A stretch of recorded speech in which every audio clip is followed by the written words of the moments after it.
has to get addressed.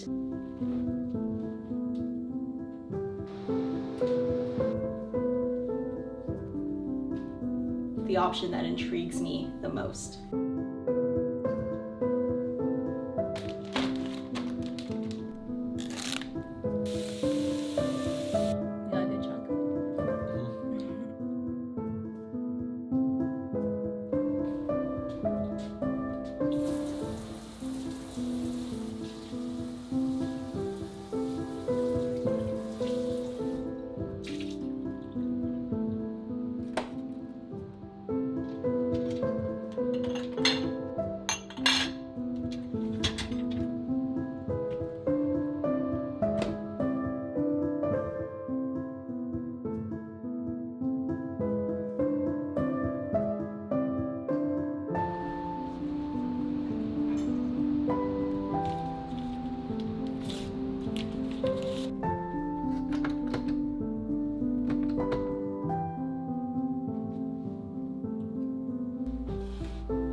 Welcome back to the channel. In today's video, I'm just going to take you guys along with me as I go throughout my day. It's basically going to be come along with me on my productive day. At least I'm going to attempt to be productive. You never know. I'm not even going to write a list because I have a lot of things and I just want to get the majority of them done. And my dog needs help to get up on the couch. Where do I even start? I have house chores, I have business stuff that I need to do. I might even do some gardening today if I have the time. But of course I start with a coffee or a tea, get my thoughts collected, and then I go. Do you guys see this massive pile of laundry that's spilling out of my laundry basket? I need to get all of that laundered. There's this laundry that I have to fold and stuff that I've got to put away, towels, mats that I washed on my reset day. That has to get addressed. And also, my bed isn't made. Let's get my life together.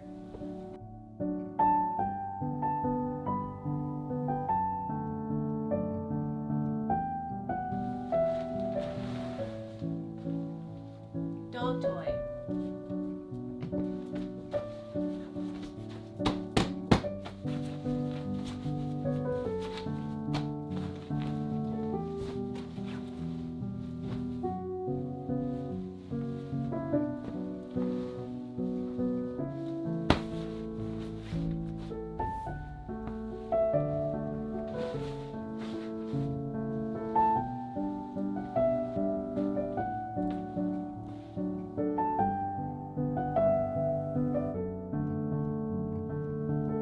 Isn't this blanket beautiful?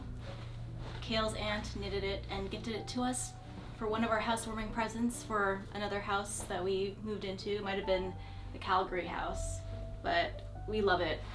I have so many clothes in here because Kale and I have been out and about a bunch this whole week, this past week.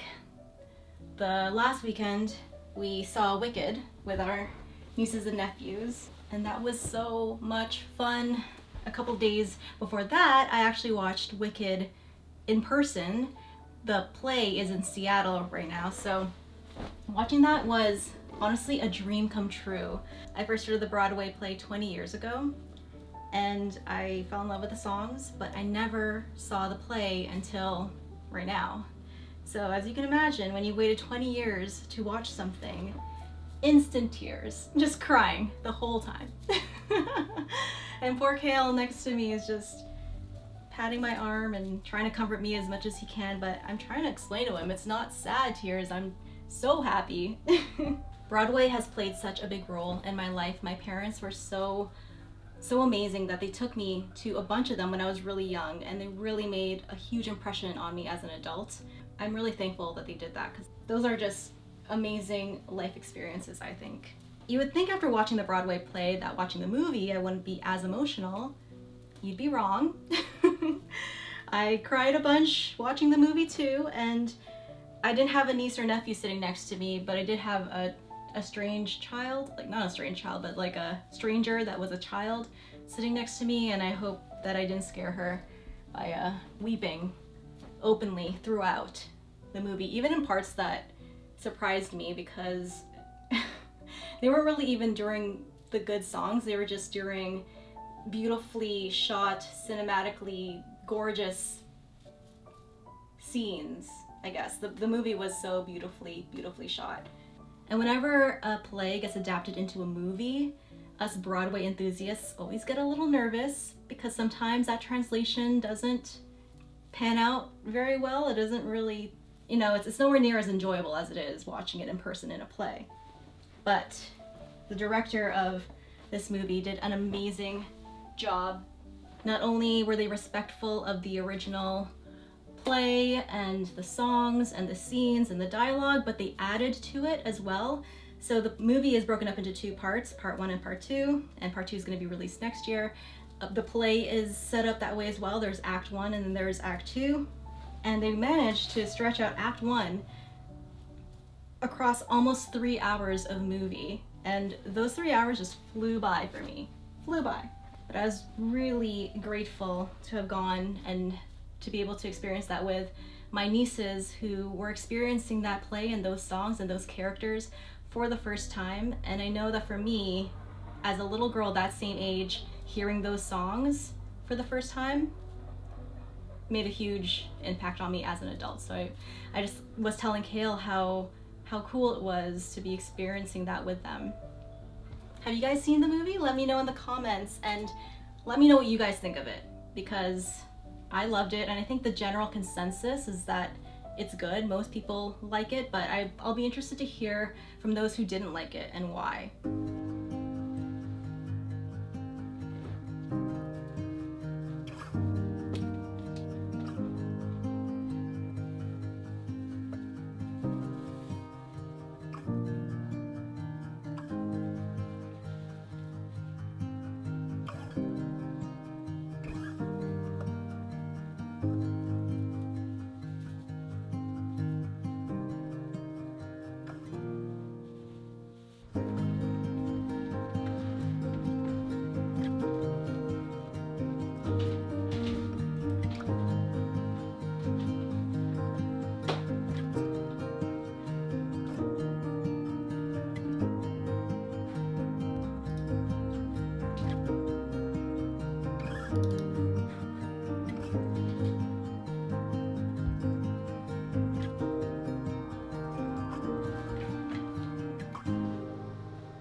These calendula scrubs are so pretty. I love the bright yellow color of them.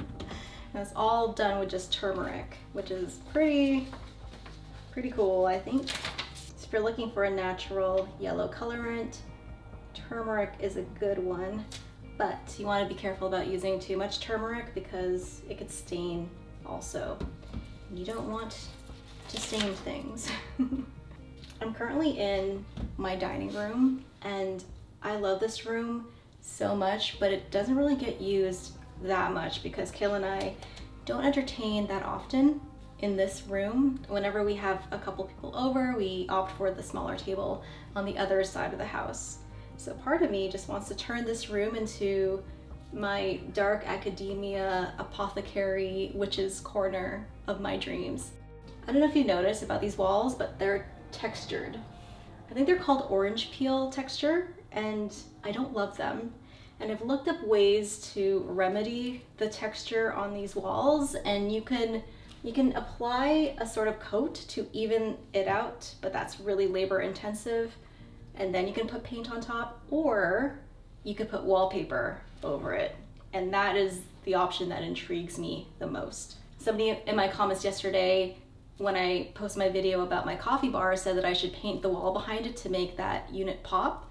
And I completely agree with you that there should be something behind that unit so that it really stands out from the wall. And as much as I would like to paint it, I think a wallpaper would be really, really interesting. So that's the option that I'm thinking about right now, is trying out possibly a wallpaper. But I have zero experience with wallpaper, so I don't know how to go about it. I don't know how to go about choosing wallpapers. And if you guys have any advice for me, please leave that advice down below. You know that I value your opinion so much. And I do know when it comes to wallpapering over textured walls that the better quality the wallpaper, the thicker it is, the better. Because if you go for a really thin one that is not as good quality, then you'll still see that texture through the wallpaper. I have so many ideas that pop into my head when I look around my home. I see projects everywhere, and it's fun to start thinking along those lines. I've never really been handy, or I've never been one to paint walls or decorate walls or plan out furniture for a specific space. I kind of just collected furniture over time, and if there was a really good deal on a piece of furniture, I'll buy it without really thinking about the whole vibe of the room. And I'm now coming around to the idea of designing rooms so that everything comes together, everything looks cohesive, because it's not just about it looking good. It really does help with my mental health in particular when things just go together, you know? And I know that the changes in this house and what I have planned, it's not gonna happen right away. It's gonna be gradually over time. It kind of feels like we're decorating together. It kind of feels like we're building this home together. So when it comes to this room, I would love to wallpaper the walls. I'd love to put shelving so I can put more ingredients in jars up there. And when it comes to my DIY stuff, not necessarily my small business stuff, which I have a dedicated space for, which is my studio. When it comes to those things, those projects, this would be a great room to do those things in and to also film in. As much as I really like my studio, it's not the best filming space. Whereas in this room gets a lot of great light in the afternoon, which is where I'm most active. And I'm able to get the most done. So those are the plans that I have for this room.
Ready to start making dinner?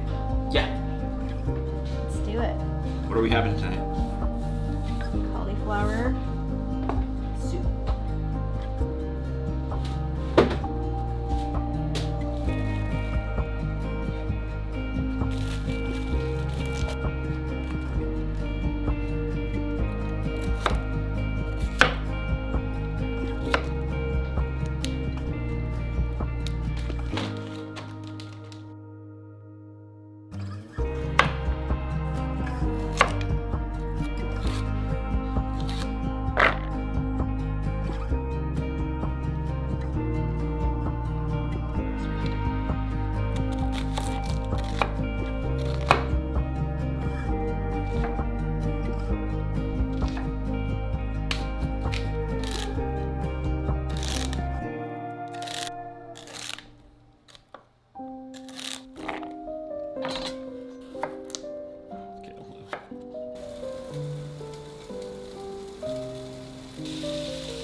I like the idea of taking the grease out, but I like the flavor of leaving the grease in. What broth are we using today, Kale? We're using the turkey broth that you made from the turkey carcass from Thanksgiving.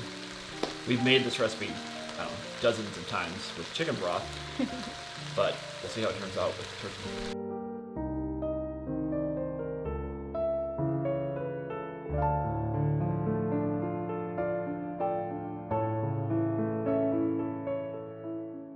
Time to put in the turkey stock here. Looking at this might be around 8 cups, but I'm gonna measure it out. Precise with it? Yep. Somewhat precise. I mean, I think that's a little over 2 cups. How much was that? 6? That was 5. Oh, 5? Yeah. Because now it's not filling up all the way. So I'm just doing 1 cup at a time now. That's 6.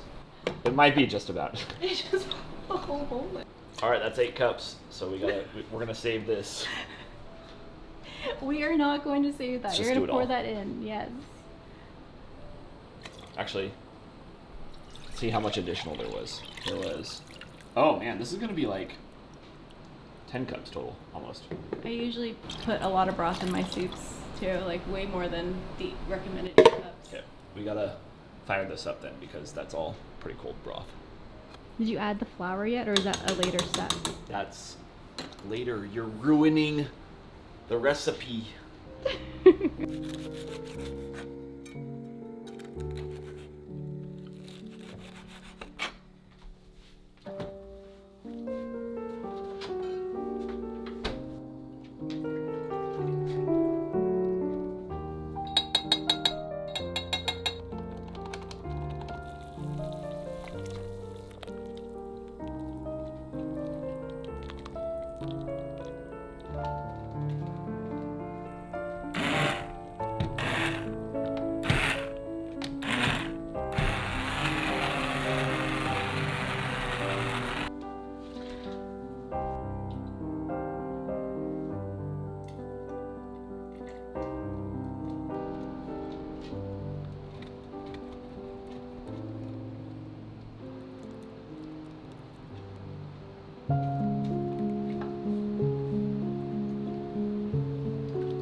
Amazing. Thank you so much for cooking dinner. You're welcome. It's my pleasure. I like cooking you dinner. Thank you. Well, I appreciate it.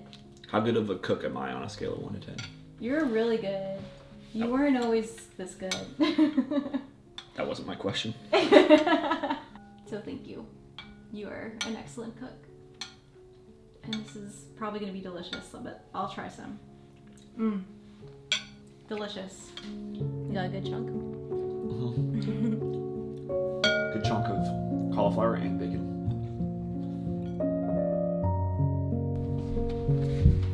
I got you. I got you, baby girl. Okay, she's on. So we're cooking the cauliflower over the open flame, right? No. Oh. What are you doing? I thought that's why you put the candle there. He's waiting for something to fall. Chicky, don't even